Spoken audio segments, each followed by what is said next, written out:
నాటకం చూడాల్సి వస్తే ముందు వరుసలో కూర్చుంటాం. అదే సినిమా చూడాల్సి వస్తే వెనుక వరుసలో కూర్చుంటాం. ముందు వెనుక అన్నవి సాపేక్షం. సబ్బును తయారు చేయాలంటే ఆయిల్ కావాలి. అదే చేతికి అంటిన ఆయిల్ని పోగొట్టుకోవాలంటే సబ్బు కావాలి. చిత్రంగా ఉంది కదూ, జీవితం కూడా ఇంతే.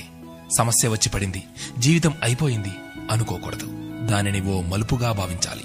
ఈ ప్రపంచంలో ఇద్దరు ఆనందిస్తారు. ఒకరు పిచ్చివాళ్లు, మరొకరు చిన్నపిల్లలు. గమ్యాన్ని చేరుకోవాలంటే పిచ్చితనం కావాలి. చేరుకున్న గమ్యాన్ని ఆనందించాలంటే చిన్నపిల్లలైపోవాలి. తాళంతో పాటే తాళం చెవి కూడా తయారు చేయబడుతుంది. ఒకటి లేకుంటే రెండోది తయారు కాబడదు. అలాగే పరిష్కారం లేకుండా సమస్య కూడా రాదు. తోటా కంటే శక్తివంతమైనది మాట. ఒక్క మాటతో సంబంధం తెంచేసుకోవచ్చు. ఒకే మాటతో లేని బంధాన్ని పెంచేసుకోవచ్చు కూడా. మనిషి సమాజంలో సూదిలా బ్రతకాలి కాని కత్తెరలా కాదు.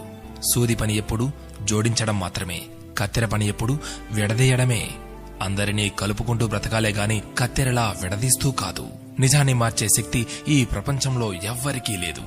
కాని ప్రపంచాన్ని మార్చే శక్తి ఒక్క నిజానికి ఉంది. నీవు సంతోషంగా ఉన్నావంటే నీకు సమస్యల్లేవని కాదు, వాటిని ఎదుర్కోగల శక్తి, ధైర్యం నీకున్నాయని అర్థం. స్నేహితుడిని నీ దుఃఖ సమయంలోనూ, యోధుడిని యుద్ధంలోనూ, భార్యను పేదరికంలోనూ, గొప్ప వ్యక్తిని అతని వినయంలోనూ పరీక్షించాలి. చేసిన తప్పుకు క్షమాపణ అడిగినవాడు ధైర్యవంతుడు. ఎదుటి వారి తప్పును క్షమించగలిగిన వాడు బలవంతుడు.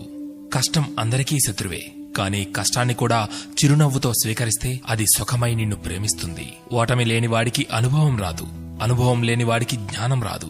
గెలిచినప్పుడు గెలుపును స్వీకరించు, ఓడినప్పుడు పాఠాన్ని స్వీకరించు. ఓడిపోయి విశ్రాంతి తీసుకుంటున్నప్పుడు ఆ ఓటమి నేర్పిన పాఠాన్ని చదువుకో. నీవే గెలుస్తావు. ఎవరికైనా ఉండేది రోజుకు 24 గంటలు మాత్రమే. గెలిచేవాడు ఆ 24 గంటలు కష్టపడుతుంటాడు. ఓడేవాడు ఆ 24 గంటలు ఎలా కష్టపడాలా అని ఆలోచిస్తుంటాడు. అంతే తేడా. గెలవాలన్న తపన, గెలవగలను అన్న నమ్మకం, నిరంతర సాధన, ఈ మూడే నిన్ను గెలుపుకు దగ్గర చేసే సాధనాలు. నేను గెలవటంలో ఓడిపోవచ్చు, కానీ ప్రయత్నించడంలో గెలుస్తున్నాను. ప్రయత్నిస్తూ గెలుస్తాను, గెలిచి తీరుతాను. స్వయం కృషితో పైకొచ్చిన వారికి ఆత్మవిశ్వాసం ఉంటుంది గాని అహంకారం ఉండదు. ఏమంటారు?